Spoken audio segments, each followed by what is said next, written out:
Hi everybody, welcome back to Indigenous Let's Talk Water. I'm your host, Makash Looking Horse. Sego Soegwego, Makashin Gets, Ginekahaga Nigahonjode, Wakatuhuni. And we're on season 2, episode 8 of Indigenous Let's Talk Water. And we're going to be talking about, what is on the poster again?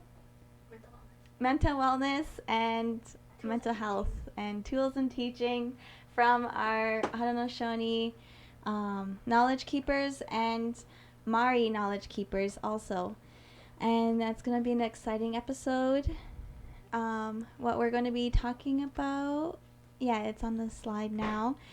But first I'm going to introduce our first introduction song called Red Eagle. And it was produced by youth.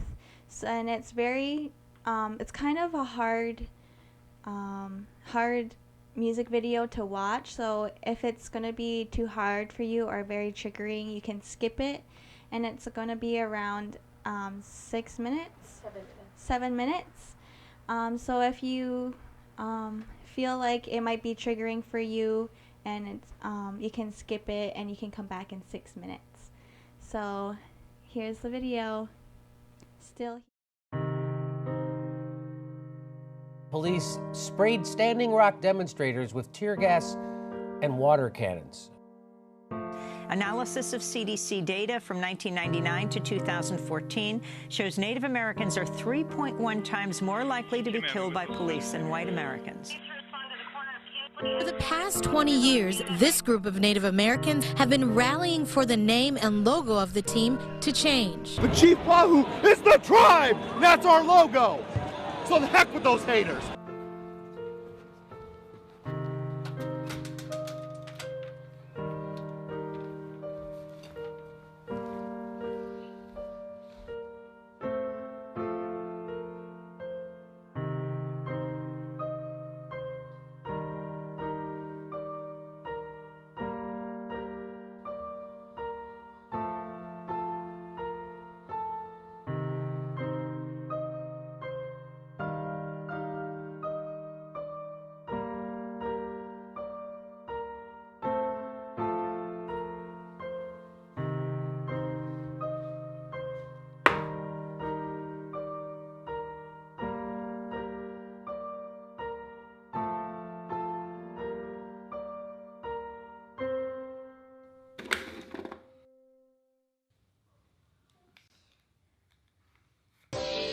So the other day I was just sitting around talking to some homies about how I feel our people could use more self-love, especially the youth.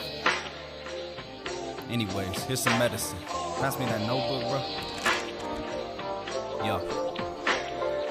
Asking native about immigration. Really? Hold up. Is you crazy? Think about your question, is you crazy? Create a prison system just to play me. Swearing up and down there ain't slavery. Genocide labeled as bravery. But walk on my mama who made me. Hold up, you crazy. Let's support Trump. Let's take it back. I'll pop the trunk. We don't know how to act. We don't know how to act. We don't know how to act. You don't want it like that. Back up on the microphone, you're #1 native. I do it for the people, so no matter what they saying, G, no matter what they playing, B, no matter what we facing, we make it, we take it, remake it, then lace it. Our eyes are so ancient, yeah. Hair is so long, skin is so brown, spirit so strong, yeah. She is so smart. I am not worthy, so where do I start? Yeah. Get a grip. Baby girl's lips though, baby girl's hips though, attraction so natural it's silly. Kind of revolutionary, really. Loyal to my own, do you feel me? Loyal to my own, do you feel me? Music that's radical, actually masterful, magical, tactical, tangible, valuables. Yo, shit is casual, gradually laughable, fashionable, factuals. I am impassable. Trail of tears and we still here. Wounded knee and we still here. Sand Creek and we still here. Cortez and we still here. Slavery and we still here. Smallpox and we still here. Boarding schools and we still here. Fuck what they talking about, still here. Damn, it feel good to be a native. Damn, it feel good to be a native. Damn, it feel good to be a native. Man, it feel good just to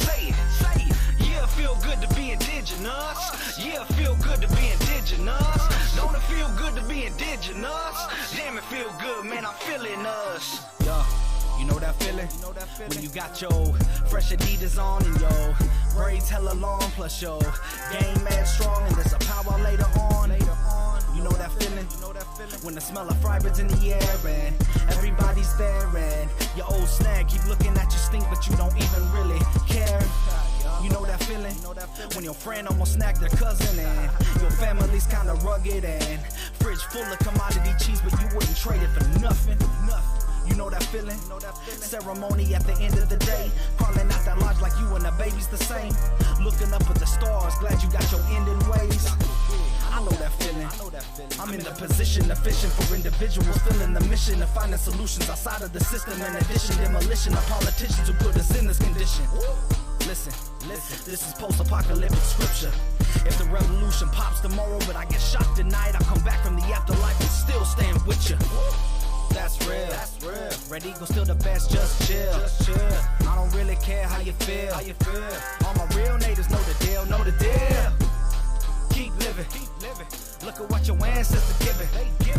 And your mama Earth keep giving. She keep giving. Suicide, nah, I'm living.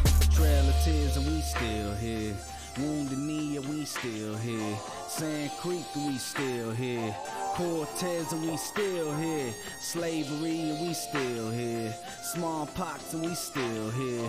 Boarding schools, and we still here. Fuck what they talking about, still here. Damn, it feel good to be a native. Damn, it feel good to be a native. Damn, it feel good to be a native. Man, it feel good just to say it. Yeah, it feel good to be indigenous. Yeah, it feels good to be indigenous. Don't it feel good to be indigenous? Damn, it feel good, man, I'm feeling us. Damn, it feel good to be a native. Damn, it feel good to be a native. Damn, it feel good to be a native. Man, it feel good just to say it. Don't it feel good to be indigenous? Yeah, it feel good to be indigenous. Man, it's real good to be indigenous. Damn, it feel good, man, I'm feeling us. On my own land. On my own land, ayy. On my own land. On my own land. On my own land, ayy. On my own land. On my own land, ayy. Ayy. Oh man. Yo, bless. Yeah, outdid yourself on this one, homie. Red Eagle. The tree. Shkana.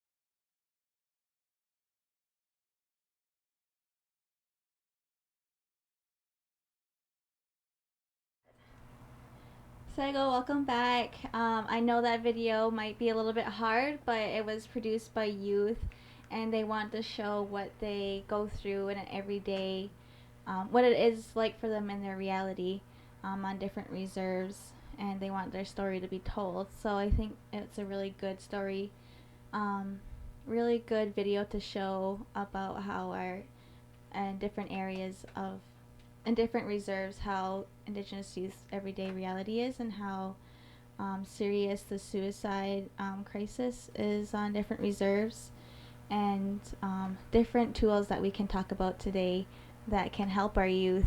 And yeah, so I think we'll touch on that in this conversation. But I want to let our viewers know that we have guests on from all the way into New Zealand, Sarah and Valerie, and we also have my co-host today is Cam Hill. Everybody I think knows him from Six Nations, local celebrity, as we call him. And yeah, so Cam, did you want to introduce yourself a little bit? Yeah, scanos for Whiro. Good evening, everybody. Karoso Ganyo, Nigiaso, Sanawe, Toke Cam Hill, Nigiaso, Gaya Kono, Niwa Quinto Dan, nhớ quay nếu mà cái show đó suy cái hoi forgot thank you. So good evening everybody, greetings to all the viewers tonight. My name is Cam Hill. Again, I introduce myself in Cayuga language. My Rongomaiwahine name is Haudeonsaunee. Some of you may know me by that name. It means, translates to shelling the house. I'm of the Cayuga Nation and Bear Clan, and I reside here at Six Nations. Born and raised here, never lived anywhere else, and still currently live here at Six Nations. Yeah, did you, I know we mentioned earlier that we would have a Thanksgiving address. Oh. You want to say what that is a little bit? So, Makasa asked me to do a short ganohanyo, is what we call it in the language. Ganohanyo translates to Thanksgiving address. We also call it ohando hgwatrae, which means it's the words before all others. And so I'll do a short ganohanyo in Cayuga language, and then I'll give a brief translation of the meaning of it. Dananda, nigga Koata is Haudeonsaunee, gwai Haudeonsaunee. Ne nigga, always at hgwago, scan out, Haudeonsaunee, ne sondade. Negi nigga, ne, and it waga, duck that, nigga, Scott, and why. Gwani go ha so Scott and what no hanyo ne to get Niyo tong gwani go ha dane ona na and what troe gwano ha won't day ne can the grass duck and drop con 18 what did you know what to get home we for go what got west so way this song so how that ni nega scan no I do not know o when to get and you go down ye da the new wait nega ni doctor gets also the nega Hui o hong get what I went con and what way I know ni on a negative no hanyo. On no how went the day. Scott indeed to it no ni we for way go set that near heart. Need to get near tongue or what go ha. Down it on an end what troy. Nay, we for custom wahon when they hold on your touch gets nasa the whole in on hit. Dad on your nega, doctor gets or so hat nay. Nay, na. What do you hold that gay? What that nega, I went con. Da and what the way no ni on a nega they no hanyo ne hui for custom go home when they hold on yo ne to get near tongue on what they go ha da ne on an and what troy ne again you go dagi I don't yak on the young kian you don't need scan out not on yo nega na and they quite get ne go quite go what the way song that on ho hand ne has the way out there still one next when you die yo we hope we go nega high white and they honey go that's what it is so da ne gi ne ke ro da way no ni on na ga de no hanyo ne gi ni wa da ge ha do yak cho no ton ho ha ne has dwa ya dai so one ne to ga ni o thong wa ni go ha da ne on na and wa tro wi ha ge kon ha ge hand draw so we at so what said on ya na ga so to set on it scan no I do not on yo de ni sha ge ha de son da ge ne so de kwa ha ge ne ho ri ni don't shra and what the way no ni on na ga de so no hanyo kon ha de hand draw so we at so ni to ga ni o thong wa ni go ha da tonyo naga naga twine igwadi hagayaga tak nanda yoi for ne o handon kai what ko kano hanyo ta got hono naga de hoi was so way di so sa da hawakya tak de wo doge ton so wa ne ni shra de to gi ne yo tong so ni kwa ta ne to.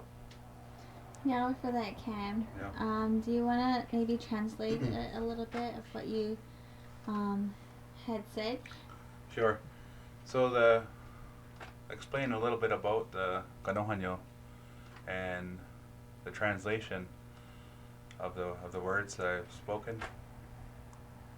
So the ganohanyo to us is has become a custom among our people that we do this ganohanyo at any of our gatherings, whether that be a social gathering or ceremony, also in just a meeting, in a general meeting. This ganohanyo is really a Thanksgiving, and The real Thanksgiving. Yes, the real Thanksgiving. There you go. And how we're supposed to, one of our original instructions as people is to express that gratitude and be thankful. So again, it's become a custom among our people that we do this at many of our gatherings, wherever there's people gathered to do this kanohanyo. And it starts out as with the people who are gathered today, and then so we put our minds together as one, and we're very thankful, and that everybody is well, everybody's minds are well, and we put our minds together as one, and then we give thanks. The next part is we speak about, when we refer to our mother, the earth. We say gwano haudeonsaunee.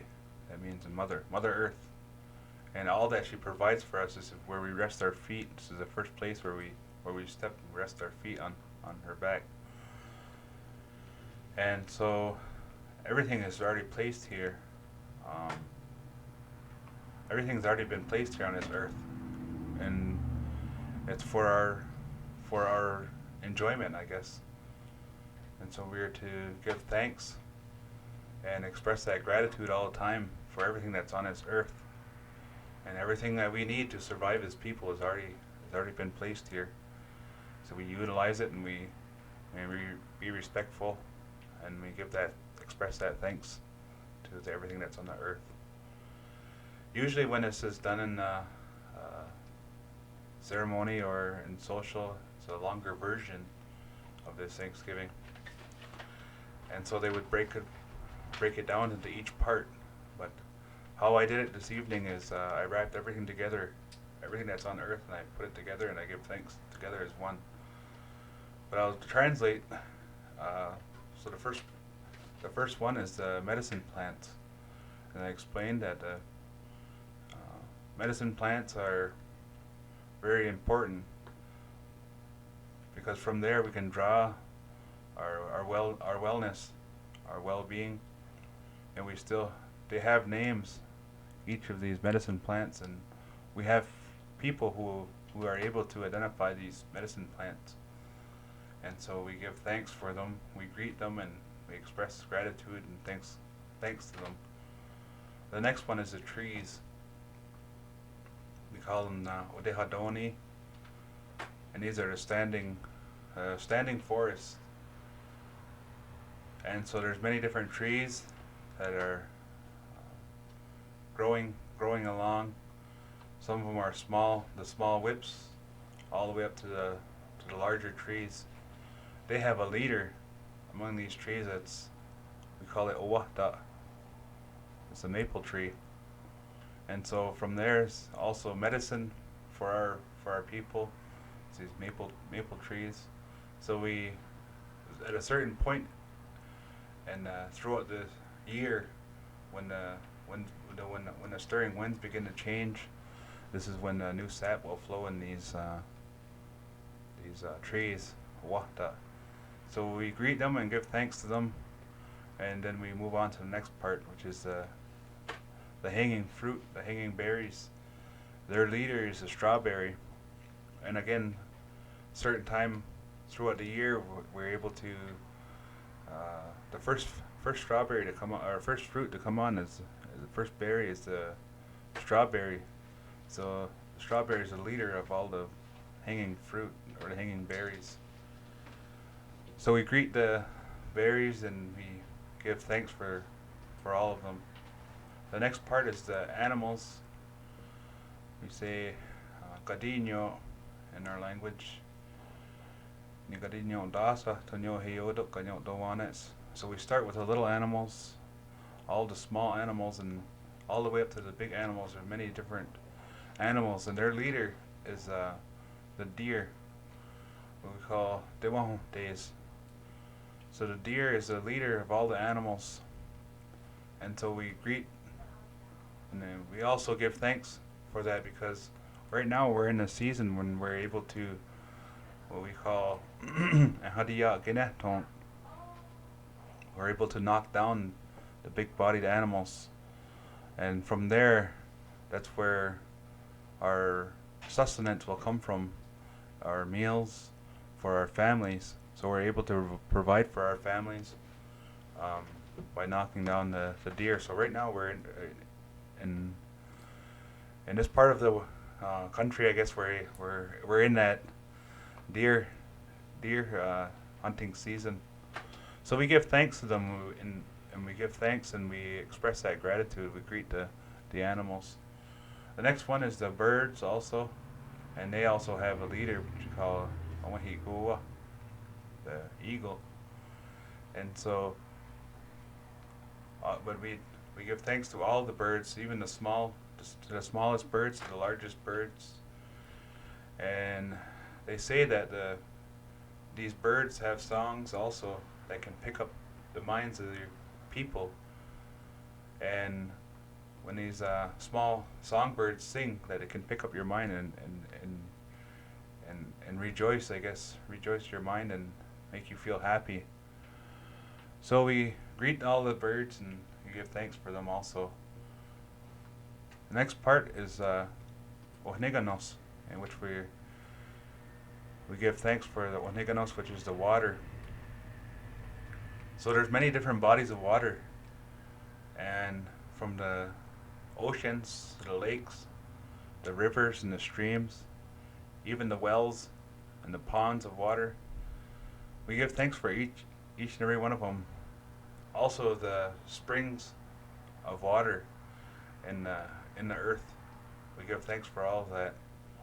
And we believe, or I say we know that this is a life form on earth. Everything that survives on earth, it requires Haudeonsaunee, the water. So it helps the earth survive, and all of that what Mother Earth provides, it takes water for it to survive, for it to be here for us. All the trees, all the animals, the plants, it all takes water. And also us as people, we require water also. So we give thanks and we greet all the water, and we give thanks for that, express our gratitude to the water. The next one is what we call gwano. And gwano actually translates to our sustenance. It helps us survive. And gwano, a certain part throughout the year we plant our gardens and they grow along. And so we're in that time of the year where we have harvested everything, so we express that gratitude that everything that we've planted and everything that we've asked for, what we asked for or prayed for, that it has grown to full mature, and we've harvested, and now we'll have food for the winter. So we give thanks to gwano. The next part is Aotearoa. It's the way of the stirring winds. So the winds, they stir about, and their duty is to also assist in the life here on this earth. And we give thanks to this, where it begins, I guess, that it's still stirring about in a way that doesn't disrupt, I guess, the way we live our life, where we live in our villages here. And so we greet and give thanks to the stirring winds. The next part is Haudeonsaunee. So once we give thanks for everything on the earth, we begin to go into the sky. And what we call Haudeonsaunee means their voices are ongoing, and those are the thunder beings. So the thunder beings to us are the ones who replenishes water here on earth for us.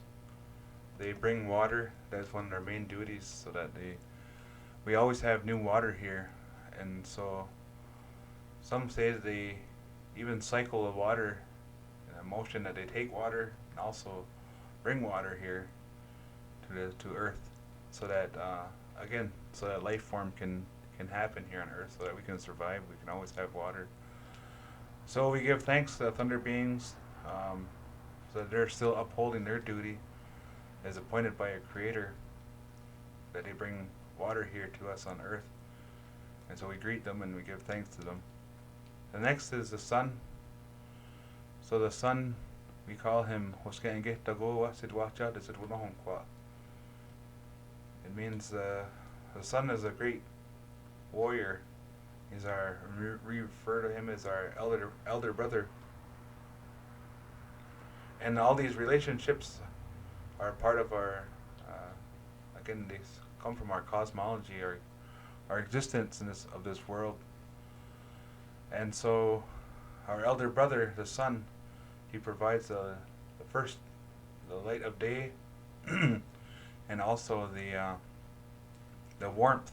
He also assists in the growing season and brings the warmth here, so that we're able to survive here on this earth. And so we greet him and we give thanks to him and extend and acknowledge that he's still upholding his duty as appointed by our Creator. The next is what we call Sonhe Ka Gakwa. Sonhe Ka is a moon, nighttime orb, I guess you would really translate it, but it's our grandmother, the moon. We refer to her as our grandmother. Again, that's going back to our cosmology. We reference our grandmother. So our grandmother, she has many duties, and she also has a very close relationship with our mothers. When we refer to women in our culture, I guess it's proper to say Vanoha, which translates to our mothers. And when when the mothers speak to the men, they reference us as Hoaks, or our sons. So it's our grandmother, the moon. Again, she has a really close relationship with our mothers, and also she assists in our people being born, our children being born. So the babies, when they're born, she also assists in the growth of the garden in the evenings. So she's still upholding her duty, and we have a calendar, 13 moon calendar that we follow as Ngāti people, Haudenosaunee people. So we give thanks to and we greet our grandmother, the moon. And the next one is the stars. The stars in the sky, they also have a very important duty. We don't nearly have as much knowledge on the stars as we once did, but we refer to them as our grandmothers, also, or grandparents, I guess you could say. And that there's certain constellations of stars in the sky that we follow for ceremony or planting, some even for hunting, fishing, different things like that, more common things that happen throughout the year, throughout our way of life. And so we extend this gratitude and give thanks, and we greet the stars. They're still upholding their duties also. The next part is Gainian Wadage Haudenosaunee. They're the four beings.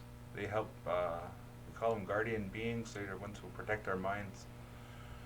And they see that we don't come in harm's way, I guess. So their job is to hand guard our minds and help us, I guess, stay on a good path. And so we greet them that they're still upholding their duties also, and we give thanks to them. The next one is we call S2E8. He was a leader among our people, a prophet among our people, among Haudenosaunee people, and his English translation for his name is Handsome Lake. So at a certain time throughout our people's history, we became very overcome by alcoholism, and it became from what we call fur trade. And so it affected our people's livelihoods, so much so that we begin to abandon a lot of our original way of life.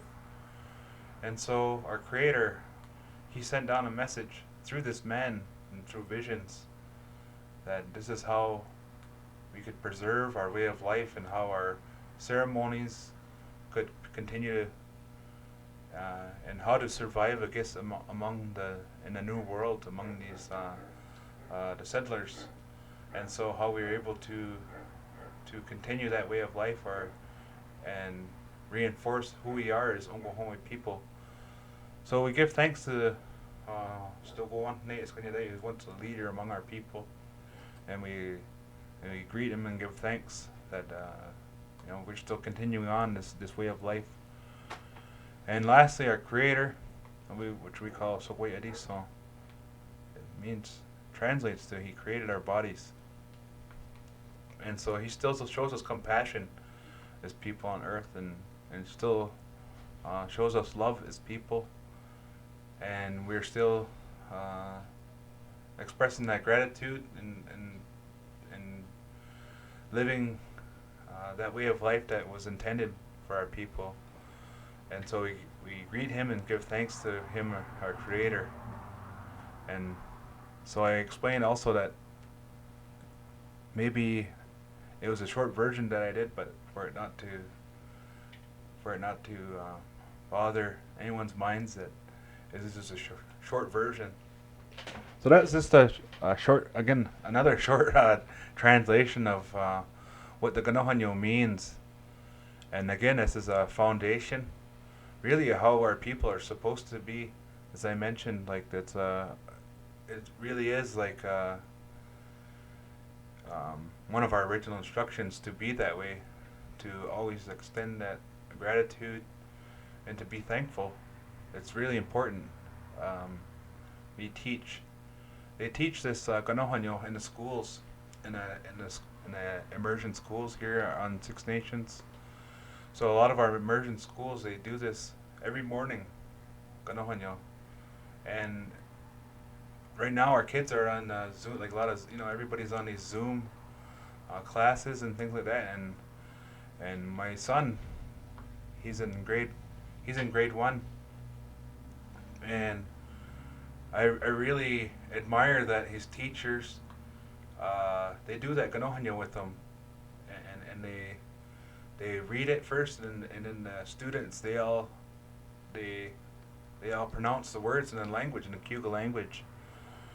And it's so important for them to understand their language and what the translations are of these words that they're speaking, because it'll help them appreciate everything that's on earth, everything that's here.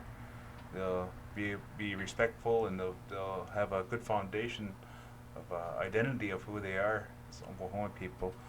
So the schools, they're doing a really good job again teaching the language, and that's where I learned a lot of the language through going to immersion schools and the Niyo school, and then other language programs, Haudeonsaunee, and then number 12 school, also a resource center.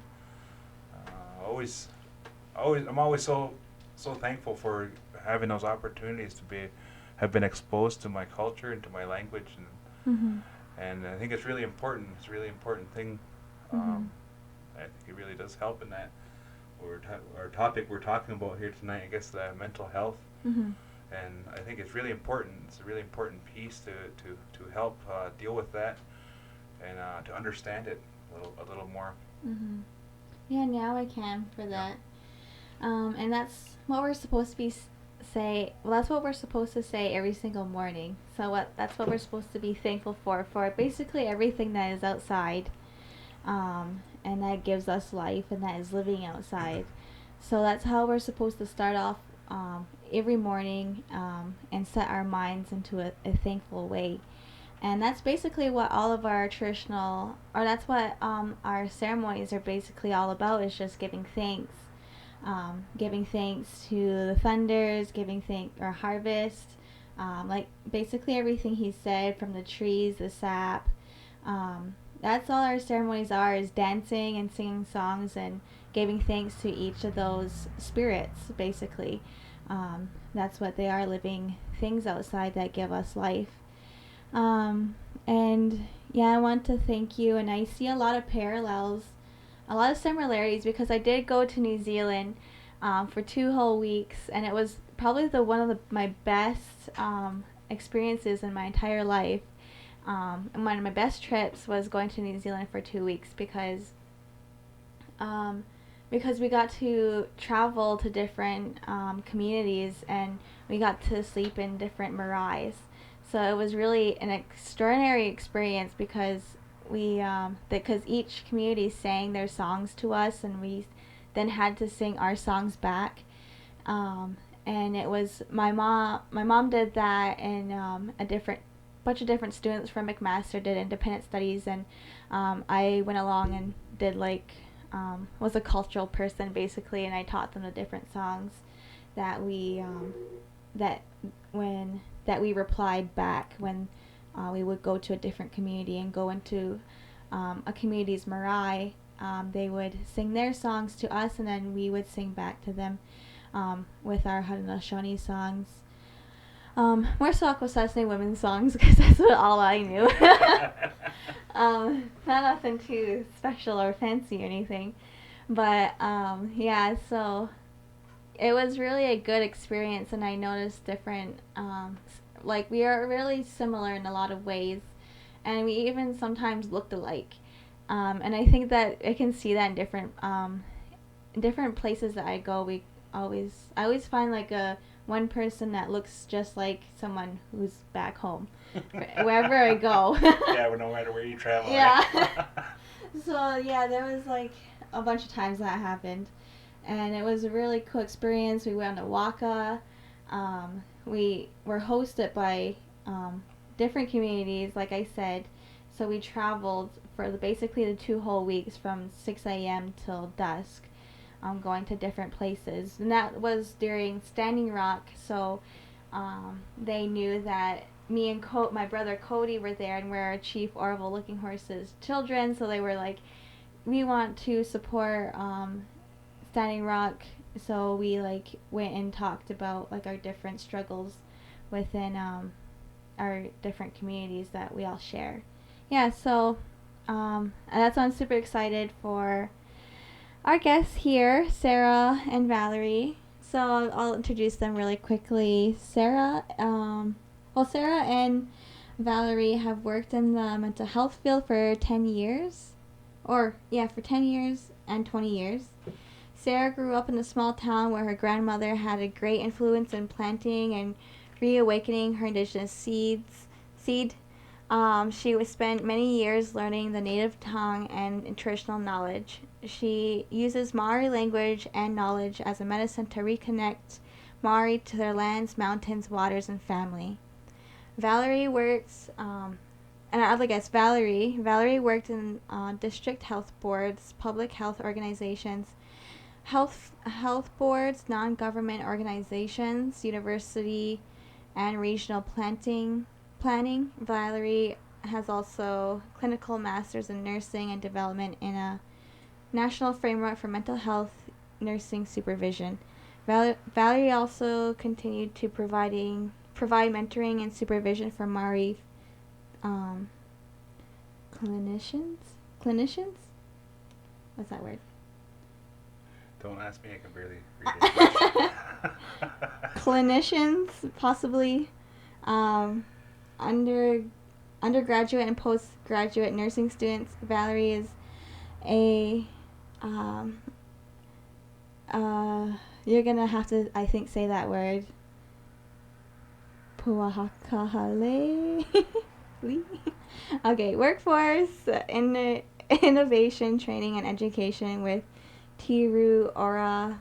The National Maori Health Workforce and Center is its purpose to being improved by Maori health through leadership, education, research, and evaluating health workforce, developing and innovating systematic transformations through her work.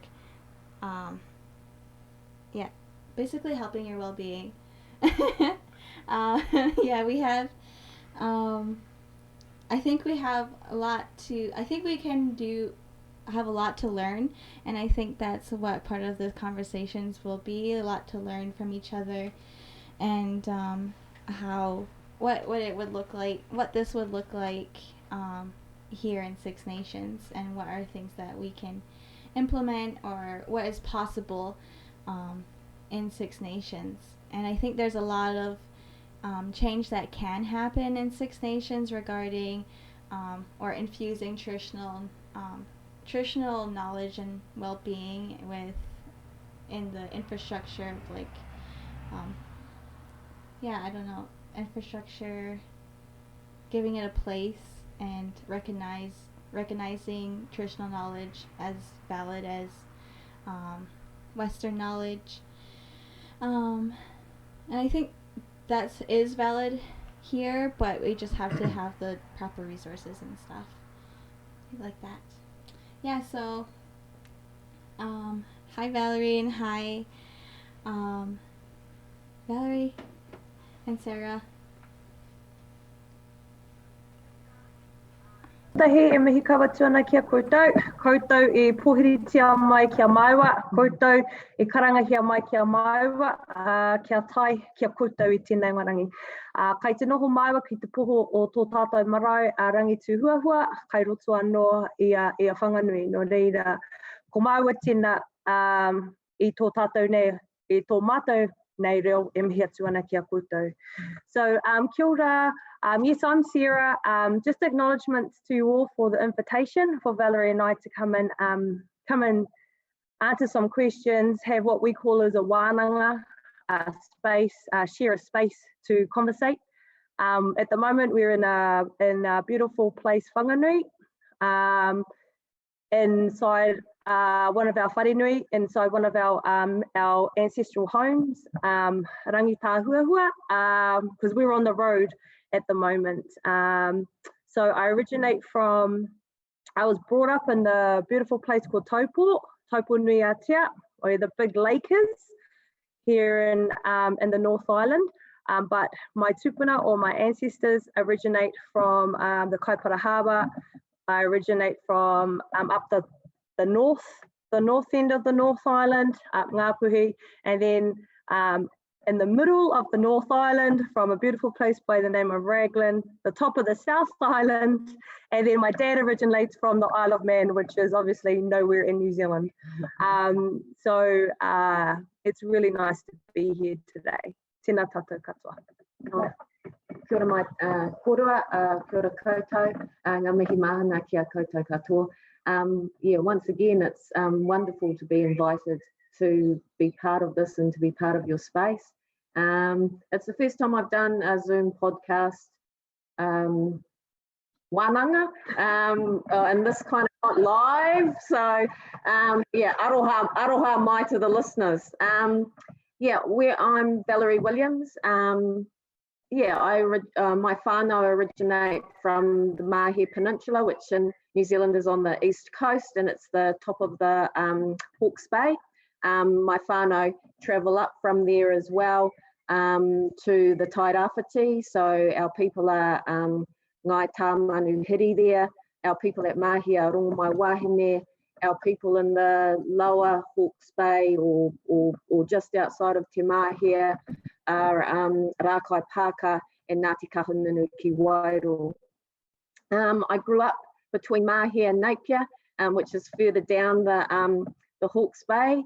I didn't venture very far away from where we're from as a people. And like you, Matua, I've lived all my life in New Zealand. I think the resonance for me has always been that, you know, tangata whenua, you know, this is where we belong and this is who I am.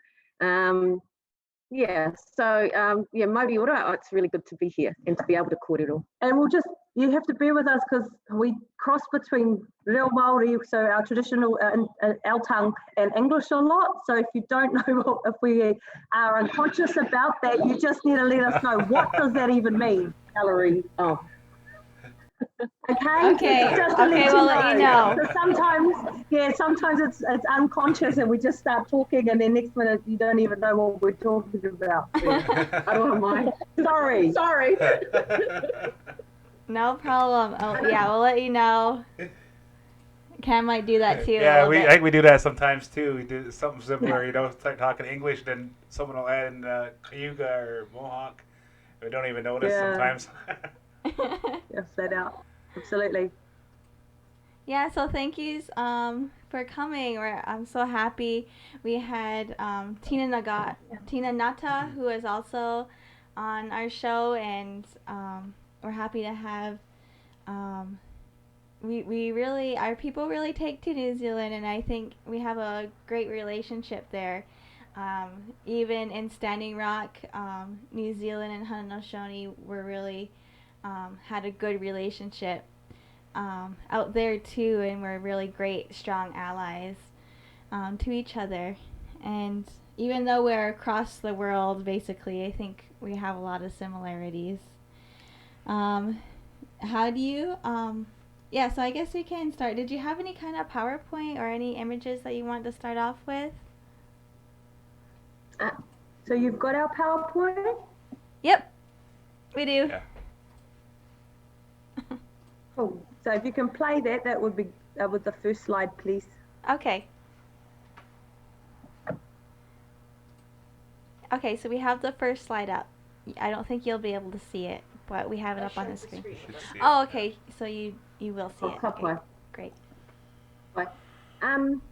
Just some acknowledgements, and Hera will do acknowledge. Or Sarah, sorry. Hera is the Māori equivalent to Sarah, and I will call Sarah Hera as we go through, and Sarah. So it's not two people here; it is the same person. So again, apologies for that. Some acknowledgements for me as wahine Māori, so as a Māori woman, is to acknowledge my whānau, my kuia, my koka ahinata te maire. So kuia and koka is a grandmother. My karaua or grandfather is Te Herarangi Ngāwini. My mama, my mother, hine whata. Some academic and professional whānau, Professor Sumation Jury, who's a prolific writer on Māori mental health and Māori health in Aotearoa, New Zealand.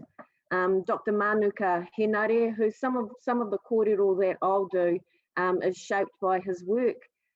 Dr. Heather Came, again, she's tangata treaty, or what we would mean by that is that she is a Pākehā woman who is, I guess, who understands her role as a Pākehā in this country and what that means. Non-Māori, sorry, Pākehā, and is also an ally to the Māori people. She does a lot of work around institutional racism and racism in New Zealand, and a prolific writer. Moana Jackson, again, a Māori academic stalwart, advocate for Māori and Māori rights and equity, and our CEO, Dr. Maria Baker, who allows us, I guess, to get on these types of shows, right around the countryside, talking to Māori and non-Māori about working better with Māori. So, ngā mihi and to all of those people. I guess if we're going to talk about Māori health or the Māori landscape in New Zealand, we need to discuss two documents that enable Māori to hold our government here in New Zealand and health organisations to account. They're historical documents, but they've certainly shaped and influenced the New Zealand landscape. And both documents are, while historical, they're also very current and present today in what we do as Māori in this country. So the first one is the Declaration of Independence, which was signed in 1835, and the second document will be the Treaty of Waitangi, or Te Tiriti o Waitangi, which was signed in 1840. I guess the Declaration of Independence is really important to know, because that enabled Māori and actually declared that Māori were a sovereign power at that time in 1835. And it enabled, or it stated that Māori were the authority that resided in New Zealand, and that Māori chiefs were the sovereigns, I guess, in their collective capacity. There would be annual meetings post the signing and leading up to 1840, and the chiefs would come together at Waitangi, and they would make laws that LAW as opposed to LORE, laws that actually went out across New Zealand. This was also a document that was registered in England, and again, it was acknowledged as the principal document. I guess it also enabled us. Māori were prolific traders, a bit like your people as well. We were already, I guess, using our resources to gather other resources. And so having this Declaration of Independence, it enabled trading and friendship, but it also, it gave sovereign power to Māori. 1840, our treaty was signed, the Treaty of Waitangi, and at the time Māori were acknowledged as owning all land in New Zealand, or Aotearoa, and that was something like, and I think I've got the numbers right, 66 million acres. Again, so, and that was controlled, so economic activity was controlled by iwi Māori, so Māori people and Māori hapu.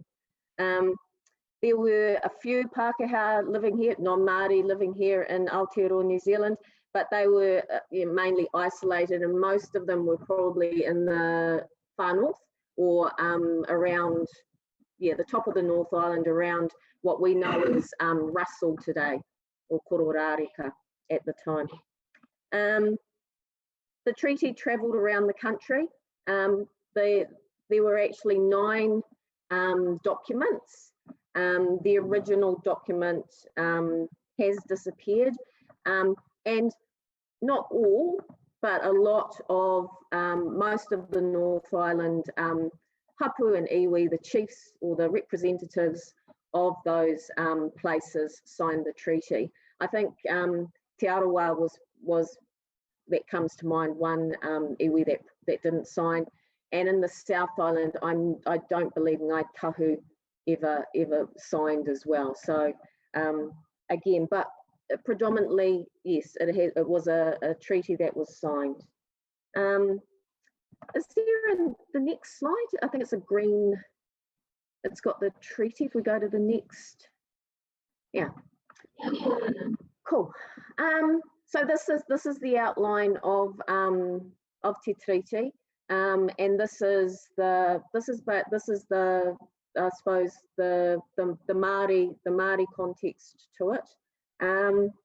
There were actually 3 written articles. The 4th article was verbal, and it was actually discussed at the signing on the 6th of February 1840.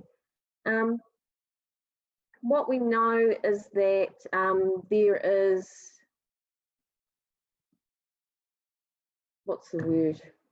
there is discrepancy on the translation of the Māori version to the English version, and that our Māori language has been, I don't know, misrepresented in its translation, or used in a different context.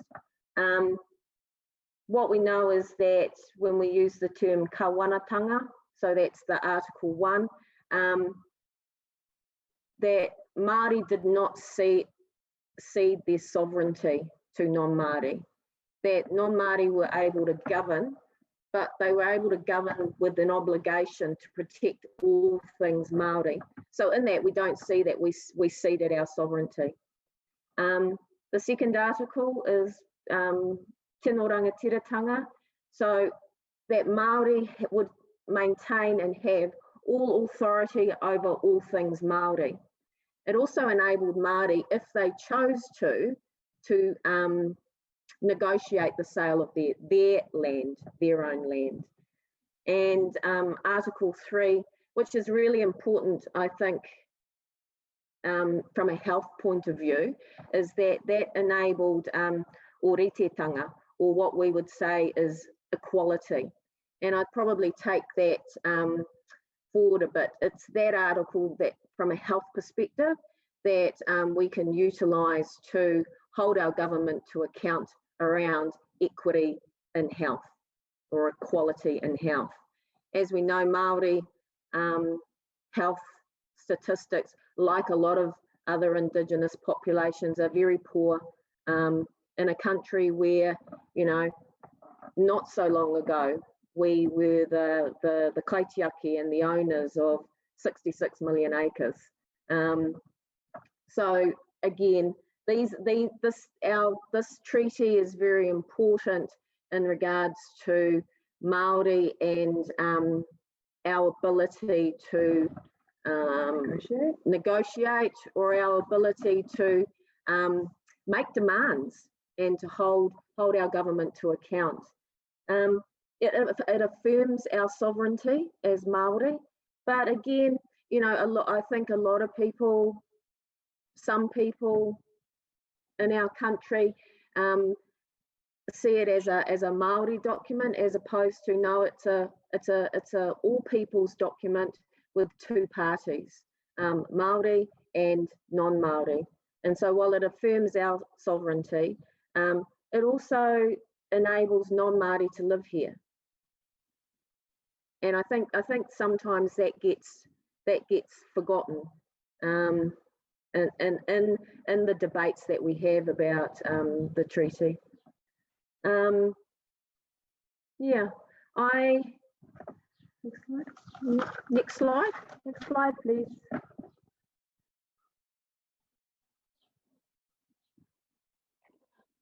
Okay, so in 1975, the Waitangi Tribunal was formed in New Zealand. Now, the Waitangi Tribunal originally... Oh.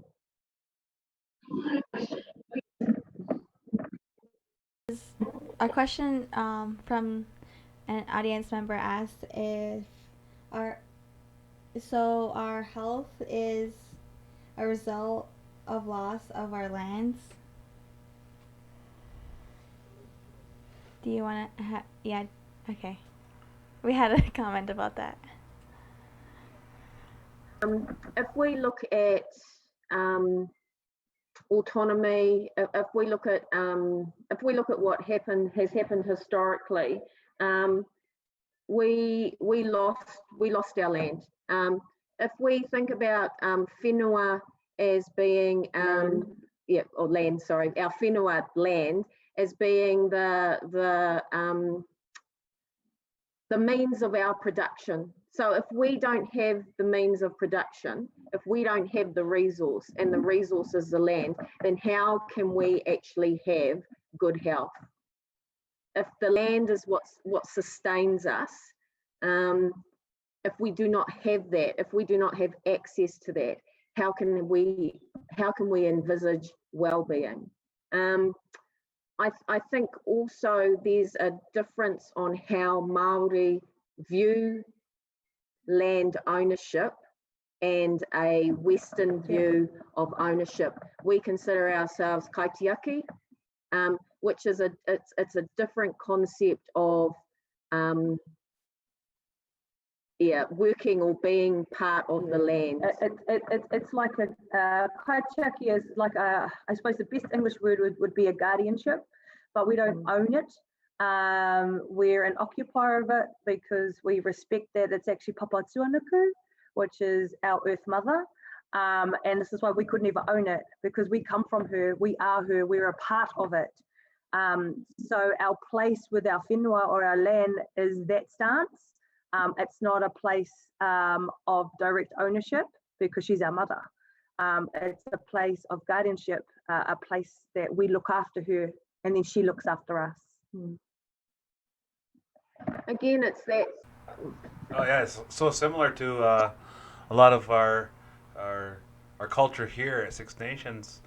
Many of Haudenosaunee communities, you know, when we identify ourselves as Niwa Kwenzo De, like I would say that, but it actually means like the kind of land that I come from. And so we believe that the land is our mother. And even our going back to our creation as people, we believe that our Creator picked up the earth and informed our bodies as people. So we come from our mother. It's exactly, really similar to your culture, your tradition there in New Zealand.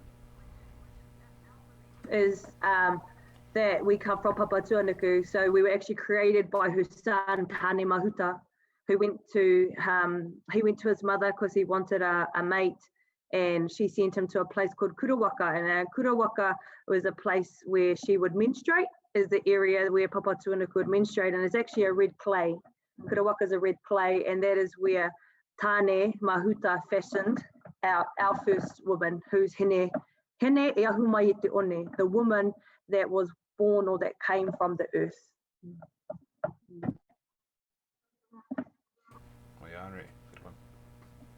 And I guess these are things, historically we've had legislation in this country that have prevented all Māori and all Pākehā from actually understanding and having and knowing these stories and knowing where we come from.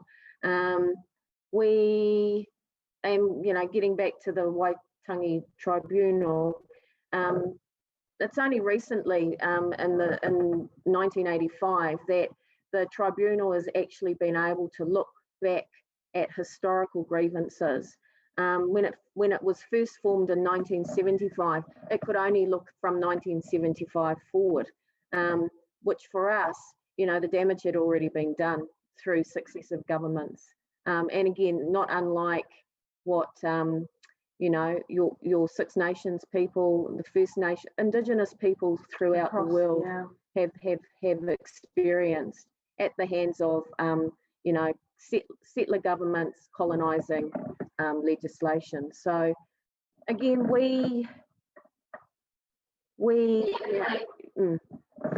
right now we have a protest going on. It's called Land Back, and we and that's going on right now. Like, we're trying to reclaim our lands that the government is trying to take away. When we have the largest population in Canada, they're trying to take away more land, and we have very little land left, and we're on a very small reserve. And yeah, we're battling with that today with our land claims. For us, it's really important that we understand our journey, so we understand our loss of land and how that actually affects us, our well-being. And it's all intertwined. Like, you can't have one without the other.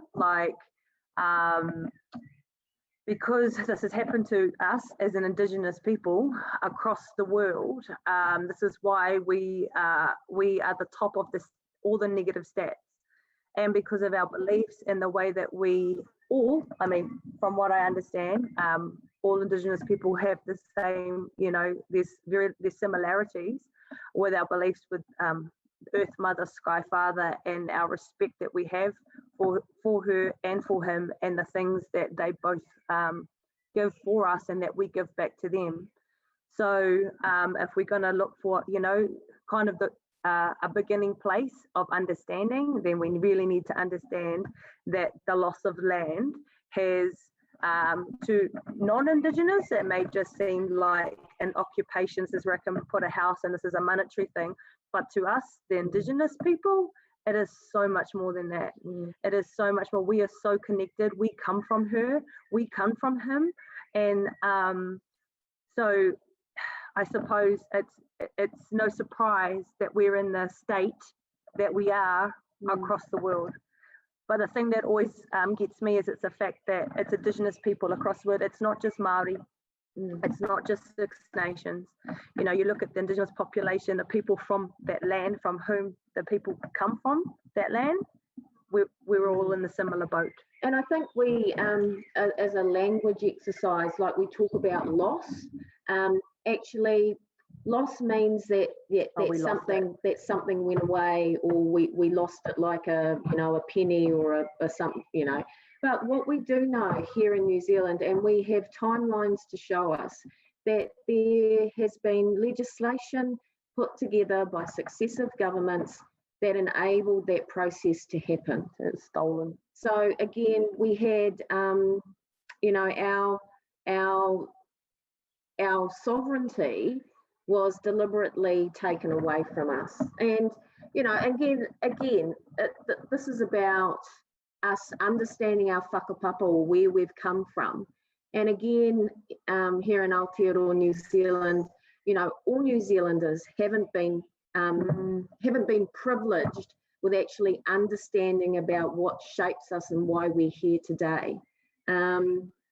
So again, we're a country that could be speaking two languages, you know, two mandated languages, English and Māori. We could be a country of people that actually has those two languages by the time we get to high school, everyone.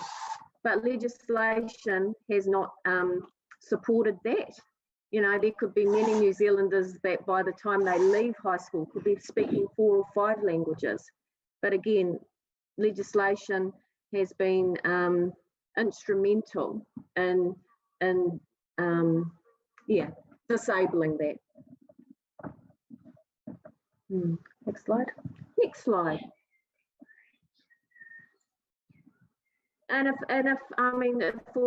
people want to look at 3 pieces of legislation that we kind of talk about when we deliver our program Kaitiaki Ahurea, it's the Public Works Act 1964, the Public Health Act 1901, and the Tohunga Suppression Act 1907.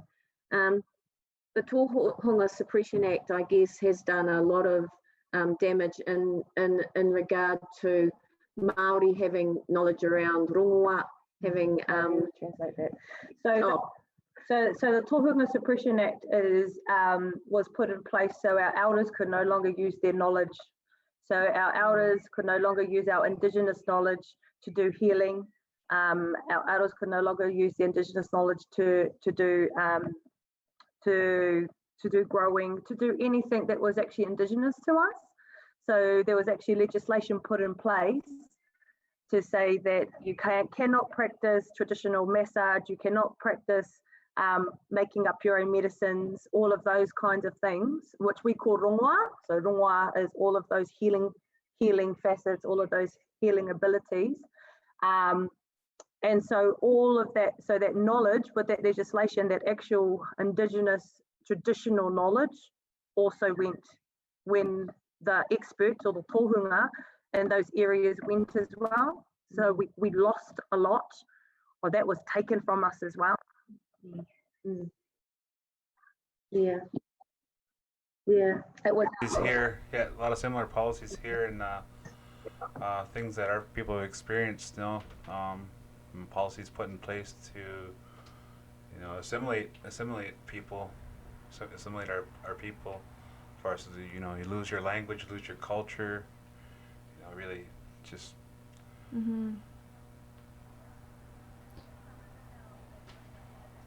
Kaitiaki Ahurea, that is. So it's a program where we where we talk to health groups predominantly, but anybody really in Aotearoa, New Zealand, that wants to learn the beginning steps, I guess, or learn more about how to work better with our Māori communities. And the first step in that is understanding, you know, how your Māori communities have been shaped. And so we look at legislation in this program. We look at leadership and media. we look at, we do a exercise where we look at disease versus wellness and what that all entails and what it might mean for Māori. We look at Māori models of well-being, and then we kōrero, you know, we pull all that together and we kōrero about a Māori future. And again, we wānanga, Hera. I don't know what the English word for wānanga is. I suppose that's a kind. I suppose it's a safe space for us to throw out however we think, and it's kind of like a change agent. So it's like a place where you challenge each other's thinking. It's a place where there's no right and no wrong. It's a place where you throw it out there and then see what comes back, see how other people think, so that our thinking is actually challenged. And our thinking, because, you know, if we stay stagnant with the same thinking, we're not going to grow. So we create these spaces and we bring them back to our ancestral homes, and we deliver them because our ancestral homes that are covered with our tupuna, our ancestors, keep us safe. So they help create that safe space so that change can happen. So we have Māori attend, we have non-Māori attend, and the wānanga delivers differently. So for Māori, we get a space to be able to dump sometimes, because we all work in this really non-Māori system that actually is built to oppress us even more, and we're trying to, you know, we're like stuck in a box and we're trying to get out of it. So it gives a place for us all to come together and have that space to talk about that and get strategies. And I like to say to piece ourselves back together and grow again, re-energizing, and then can go back and fight the fight. And what it does for non-Māori is it gives non-Māori a space to come and learn and see from us, but come into our house. Haramai, you know, welcome into our house, come and learn what's best for our people, because now you're an ally. If you're here at this program called Kaitiaki Ahurea, you're open-minded. So let's see where we can go with this. And ultimately, they're going to go and share what they learn with other non-Māori, because our biggest focus is so our Māori people get served the way they deserve to be served. And the only way you can do that, so we talk about, we go from, so we've got in Te Ao Māori and our thinking, we hear a lot from, you go, haere mai te pō ki te ao marama. So from the dark into the light. And for us, the dark place isn't a negative place. For us, the dark place is a place for regeneration, rejuvenation, for potential. And when you're ready, you come back in to Te Ao Marama. So even in our course that we run, Kaitiaki Ahurea, our first day is in Te Pō, because we're going through all that heavy kōrero, we're reliving, we're remembering to remember, looking back into our history, reminding people. And then day 2 is the light day. So we look at our models of wellness, where to from here. But you know, we need to hoki whakamuri, we need to go back kia haere whakamua so that we can progress forward. I think the other thing that's so different to, you know, turning up to a university course or things like that, is that as facilitators of the wānanga, you know, Sarah and I turn up, we throw some ideas out there. It's not a didactic approach. We're certainly not telling people how to do it, but we create that safe space where, again, the kōrero goes where it needs to. The talking, the thinking goes where it needs to go, based on the people who are in the wharenui or our ancestral house at the time. So every wānanga is different, very different. And we learn, and we're learning all the time as well. We're not going in there as we're the expert of this. We're actually going in there with, we're only facilitating. This is the process. Now, what do you got? You know, and then we add our experiences in on that, and it richens it, and everyone richens it. So, yeah, that's what a wānanga is in short. And that was pretty long. And the kōrero's protected, or the talking, the thinking's protected, because our tipuna, so our tipuna are on our ancestors are on our walls, and they awhia, so they look after us when we're doing, you know, robust talking, robust thinking.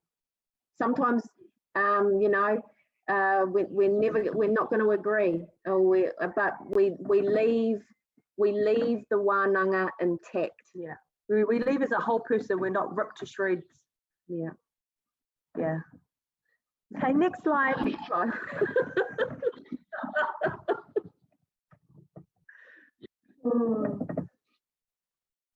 I think just while we're getting to the next slide, if I think about the question about alienation of land, you know, Māori,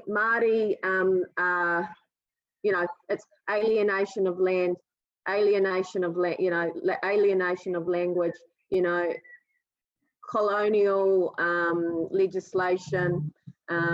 You know, we had infectious diseases into this country, and you know, later we might, you know, talk about, you know, what's happening currently throughout the world, and what Māori put in place to protect ourselves. You know, and we had, you know, again the missionaries and the advancement of another way of thinking, another way of being. Okay, let's go into the light now. Kapai, so Mātauranga Māori. So Mātauranga Māori is our Indigenous knowledges, and it's what we do, I suppose, to reconnect. I call us gardeners. So I go around planting seeds. So planting seeds, first of all, that Māori is awesome. I go around planting seeds that it's awesome to be Māori, because we're continually told it's not. Using our Atua story, so using so the English word for Atua is God, but I don't believe it to be God. Kite Atua is to see something beyond. So for us, our Atua are energies, not necessarily people, because they were here before we were, but they're our connection to our environment.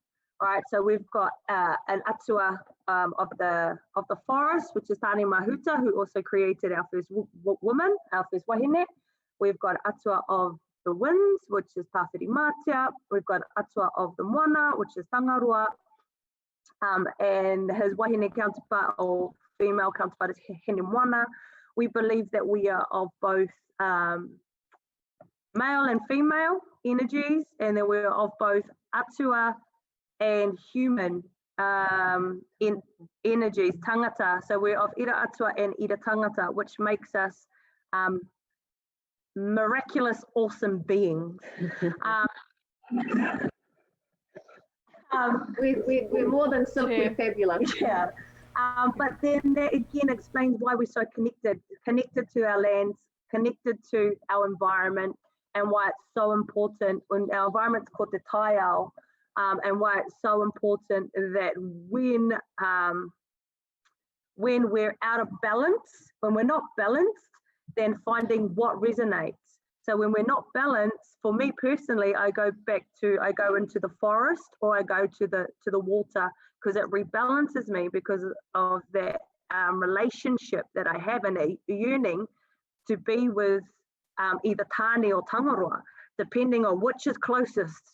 You know, sometimes it's just a matter of I have to go stand outside and put my feet on the ground, so that I can be connected to Tāne Mahuta. But also our reo Māori.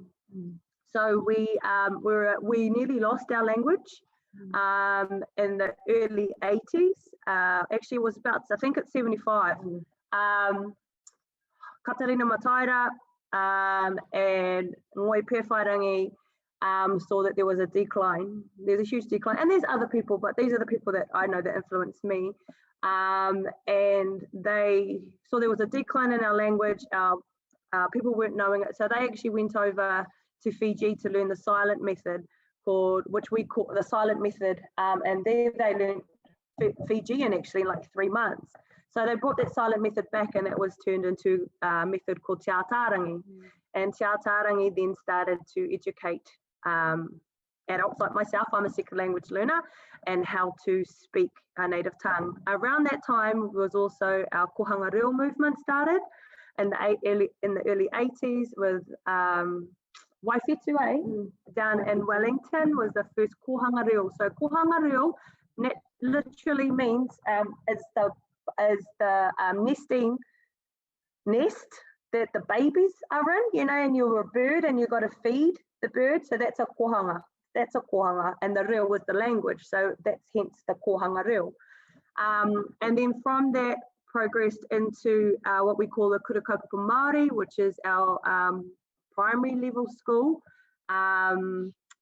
immersion school, and then our wharikura, which is our high school. I know you've got different language for it over there, but that was our immersion schools were created from. I went to a Māori school, and it was really amazing experience because they were singing at such a young age, and they were dancing, and they had just like, they were just so proud to dance and sing, and as little kids they had a lot of discipline, I felt like, and they were just like I kind of figured out why. The guy, the principal, he had like a stick, and then he had a full, what was it called? Full tattoos on his face. Yeah. And he had a stick, and then he would just go back and forth, and then he was talking to the school, I think. And you can only speak Mohawk, or you can only speak an indigenous language, so no English. You couldn't speak any English, and I was the only one that kind of knew like our language here, so I was able to go up on the stage and give them a gift of a book because in our language in Mohawk, because you couldn't speak any kind of English there. But it was a really great experience. The school was amazing. Now, but that's not the norm. That's not the norm. The norm for a lot of Māori is we're still very disconnected from our language and disconnected from who we are. Again, why it's important to understand the loss of land and the repercussions of that. So our language is a natural rongoa, is a natural medicine. So having worked in mental health myself as a cultural worker, I would use that with our whānau, whether they understood it or not. And I think that's the key. You may not actually understand the words coming out, but because it's innately within us and because it belongs to us, your body knows what's going on. So I would, yeah. The person might not understand the language what you're speaking, but it speaks to the spirit in here, and because the language comes from here, so it's very, very similar. We're very spiritual people. It's about the Whiro. So there's so many things that we believe we're made up of. And again, my personal opinion, as a reason why they could never get rid of it is because it's within us, no matter what. Like, you can't strip us of something that we're born with. Like, we have no control over. It is who we are. It is in our DNA, and all of it, and our belief systems, whether we are aware of that or not. And there's been lots of evidence come forth, like, why am I crying right now? I don't even understand what's going on. Oh, mate, you don't need to. But you come from a long line of ancestors that do, and you are your ancestor, you know, and those kinds of things. And so that's why when on that slide, when I've got ko te reo, what have I got? Ko tō tātou reo, tō tātou rongoa. Our language is our natural healer, is our natural medicine. Can I have the other slide, please? I think it's our last one. Sorry, we're talking for ages. Okay. So our way that we use our reo as the transmission of mātauranga Māori is via whakatauki or whakatauaki. So proverbs. Again, I don't like the English language because it doesn't do it justice, but the best way people will understand is it's a proverb but it's a proverb that stems directly from Māori thinking. So it can't be a proverb because a proverb doesn't derive from Māori thinking. A whakatauki or whakatauaki does. And so what you can see in front of you, that's my moana, so that's Whaingaroa, and then that's my mountain, that's Karioi, that's from Raglan. Hapai, and the whakatauki I've got there, one is Hukia ki tō maunga kia puria ai i ngā hau o tāwhiri mātia. So return home to your ancestral mountains so that you may be cleansed by the winds of tāwhiri mātia. Now tāwhiri mātia is the god of winds. Yeah, and that talks about us reconnecting. And so we're going to watch a video after this, quick video on how we've used that, but we don't know who wrote that. It's been passed down from generations to generations. And we've got a lot of whakatauki that we use like that, and it's about the message.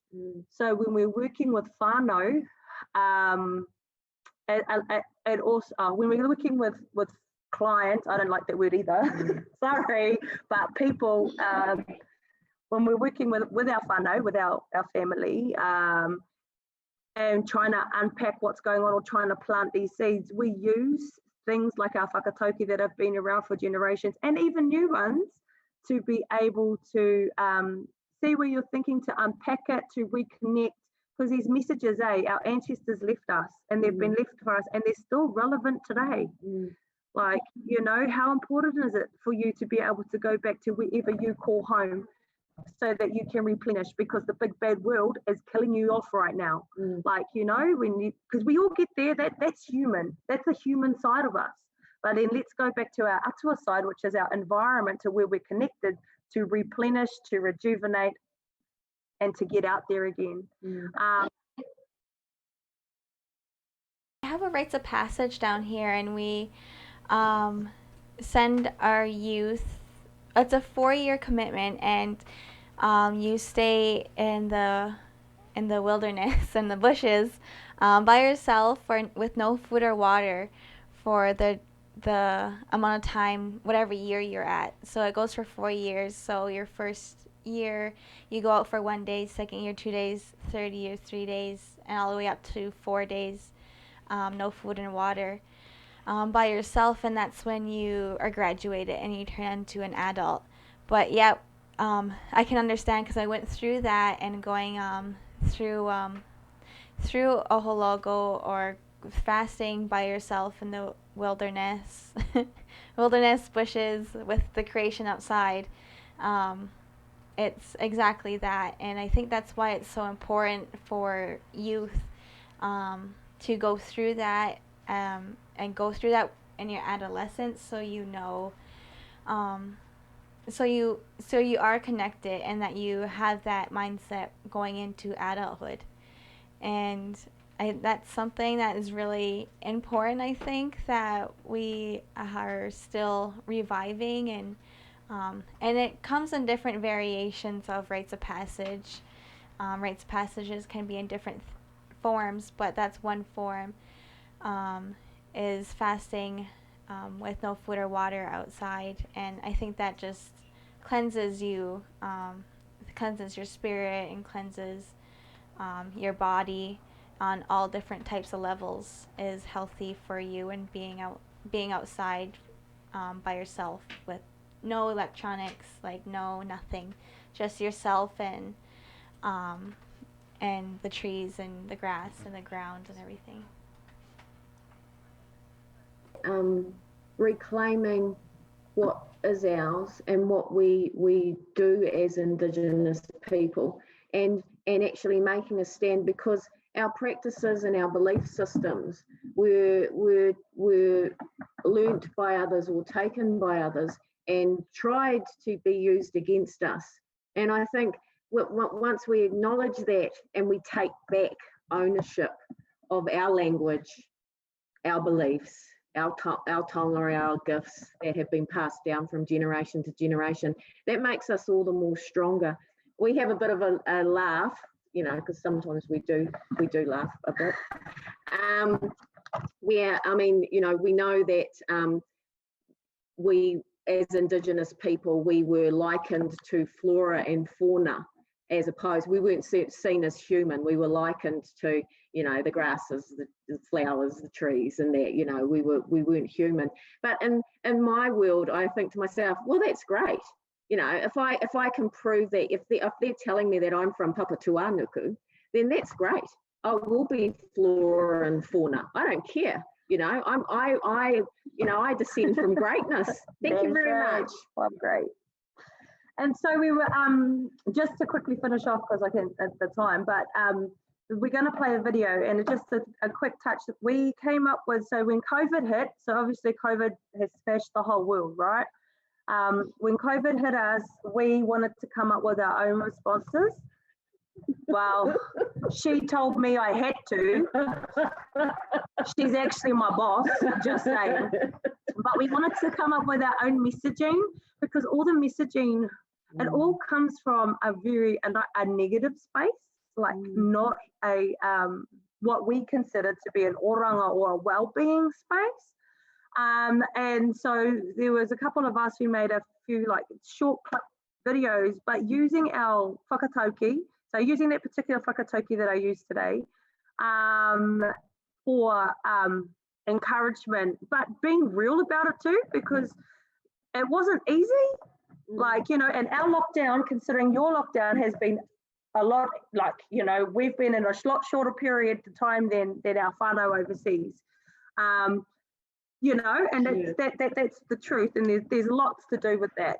But at one stage or another, we've all been in the same place and been locked up, you know, literally. So we also changed our language. So they were calling it lockdown, and we were calling it rāhui. So rāhui to us, we still use that tikanga. It is a custom that we put on places. So we have a tapu, right, when something is in a restricted space, a rāhui can be put on that area. So we put a rāhui on when we're running, say the trout in Lake Taupo, for example, if it's running low, the iwi will put a rāhui on the area so it can rejuvenate, so it can replenish, so it can get back to the place of ora or of life again. And then they will lift that tapu or lift the rāhui, and then people can fish there again. So that happens like certain areas in New Zealand, in the seas and stuff, in the bush. They've put a rāhui in one of our forests for the kauri trees, so that the kauri trees can heal. So we changed the language from lockdown to rāhui, because when we're in that place, it's a place of safe. We're restricted, absolutely. We're a place of tapu, but we're also in a place where we can replenish, where we can rejuvenate, where we're made to be safe. And with us changing that language, it all automatically made us feel like better. Like when you think about, how do you feel when you're told that you're in lockdown versus how do you feel if you're in rāhui? Or your nohomutu was another one when you're just cut off. Like, you know, oh, cool, I'm in a space now where I can rejuvenate, you know, I've got time, you know, all of that kind of stuff. So this particular video, which will finish our kororo, unless there's questions or you want to keep talking or whatever. Yeah, I have one question. What type of tips can you give that are simple to help people who are struggling, especially with COVID isolation?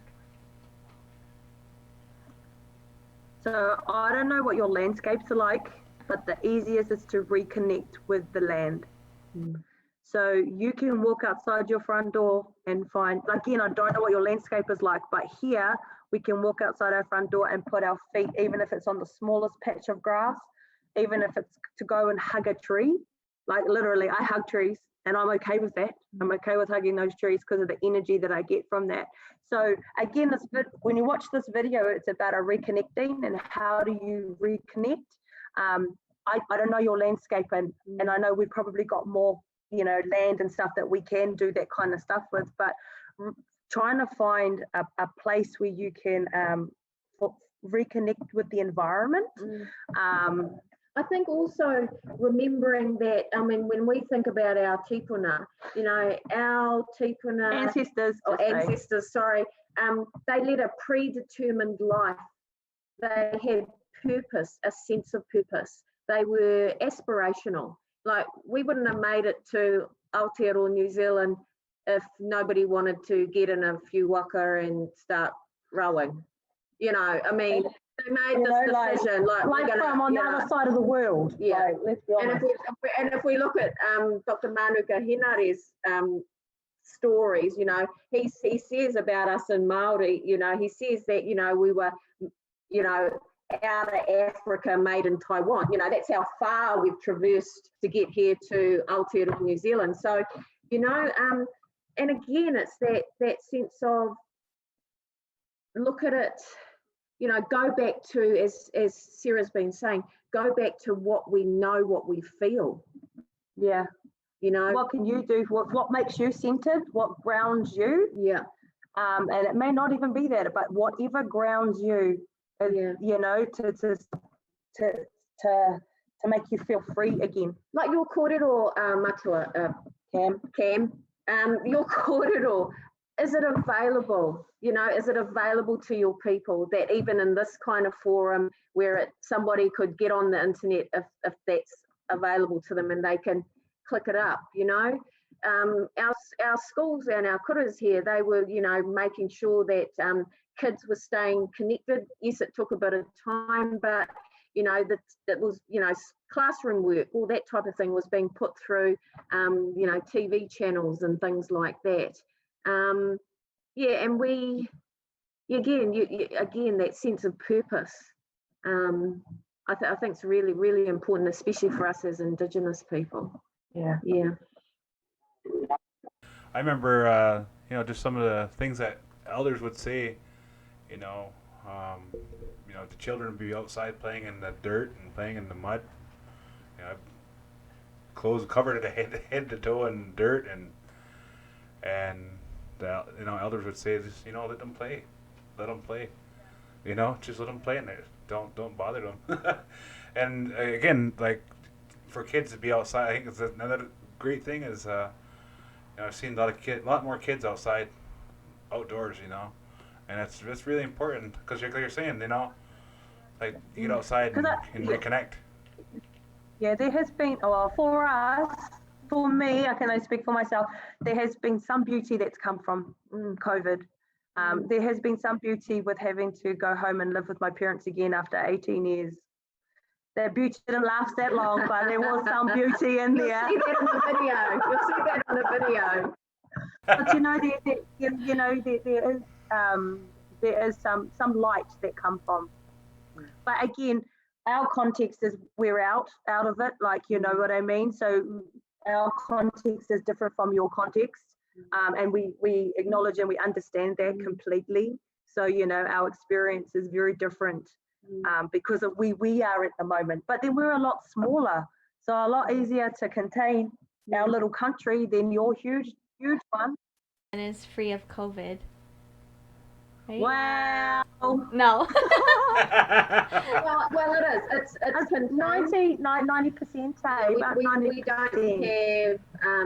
We don't have community outbreak, because we closed our borders. People coming into the country have to go into quarantine or, you know, managed isolation for 14 days. Hey, it's not perfect. We've had a few kind of scares.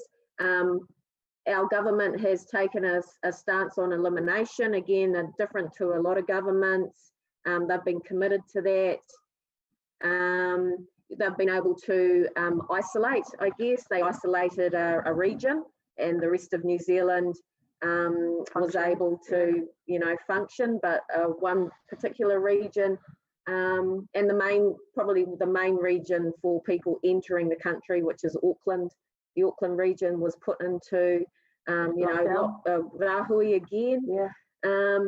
So yeah, it's still painful for us, and people are experiencing real difficulty.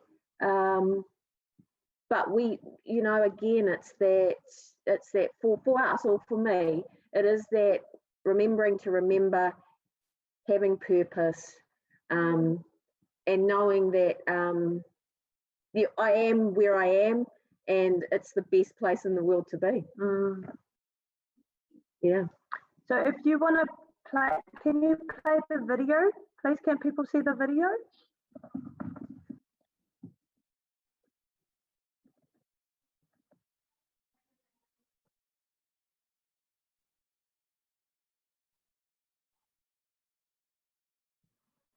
Audience know, whoever's watching, that you can ask any of us any kind of questions that you want. From what we said earlier, we can talk about anything. If you had any questions, you can ask them now, and then I can ask them after the video's done. So just, it'll be black for like 10 seconds while I set up the video. Okay, and okay. If you want to tell the audience that. Yeah, so to the audience, the screen will turn black for about 5 seconds. And then we'll be right back. But we'll be right back.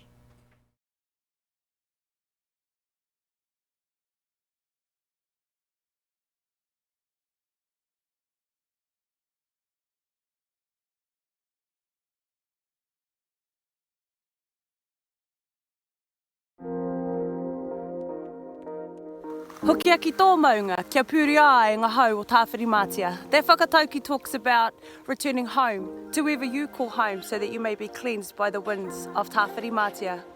Today, I've decided to eke pahikara, get on my bike and come for a ride out to Wharewaka Point, right here in Taupo. Kia horoia i ngā wai o Taupo Nui Atia, so that I may be cleansed in the waters of Taupo Nui Atia. To be honest, e te iwi, the last couple of days of rauhi hasn't been the easiest. So for me, I needed to be able to reconnect with the water. I needed to come for a horoi, to reconnect myself to the whenua, to reconnect myself with the wai, to re-energise. So e te iwi, what is it that you can do so that you can reconnect, especially if you're feeling, we're into week 4 now, we've got 3 to go, so how can we continue to keep ourselves connected? How can we continue to keep ourselves in a good space, in a good place within our bubble? Nō reira, e te iwi, he whakaro mā tātou, kia haumaru tonu te noho, tēnā tātou.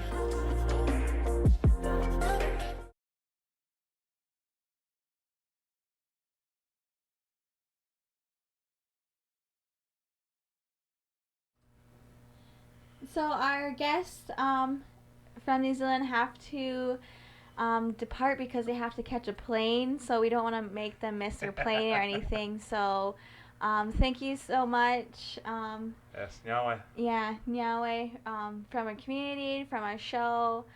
Thank you for sharing all your knowledge, and I know that there's a big time difference, and thank you for taking some time out of your day to be here with us.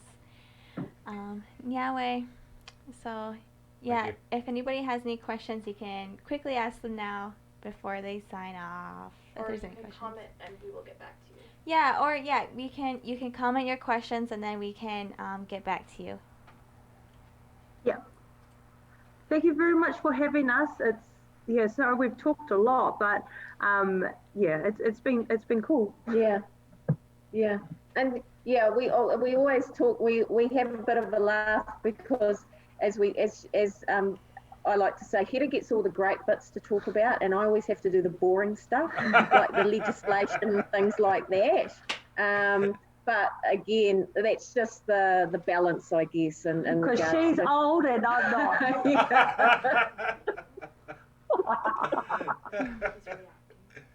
I'm not really the boss in this relationship. No, not at all. Oh, and yeah, we go Okay. So thank you very much. If there is any questions or comments that come through, just flick them through to us via email and we'll put them. Sorry, we've got to go. Yeah, for sure. No problem at all. Okay, thank you very much, Nyawe. Have a safe flight. Thank you. Yeah. Kia ora. Ka kite anō, matawa. Ana.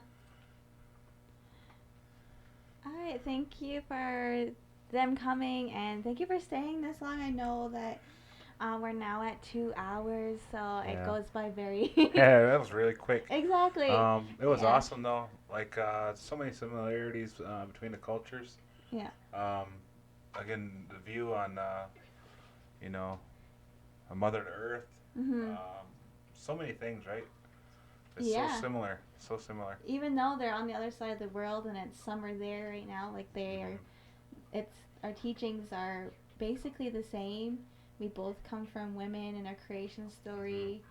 We have so many similar beliefs, and I think that it's like that, like no matter where you go, whether it's New Zealand or Australia or the Arctic, it was very similar to all across for Indigenous people to have the same beliefs. And I think it's just that we value everything that's outside and we give thanks, and that similar mindset of that we're not dominant to our land around us and our environment. No, we're a small part of the... A very small part. Yes. Yeah, we have no web feet. We don't have no kind of scales. We're very vulnerable. And we should be like the least on the bottom chain. We have no feathers, no fur, nothing. We're just... I don't know what we are, but we're or something else. Or something else, yeah. Or caretakers of the earth, and that's like our role, and that's what we're supposed to be doing, I think. Yeah. So that was a great talk, I think. It was. And if you have any questions for me or Cam or the ladies that just left us, you can comment and we can get back to you, no problem. Yeah, so I think we'll wrap it up there. Okay. We have one more outro video, and it's called Stan Walker Takeover. And they'll be able to put that up ASAP.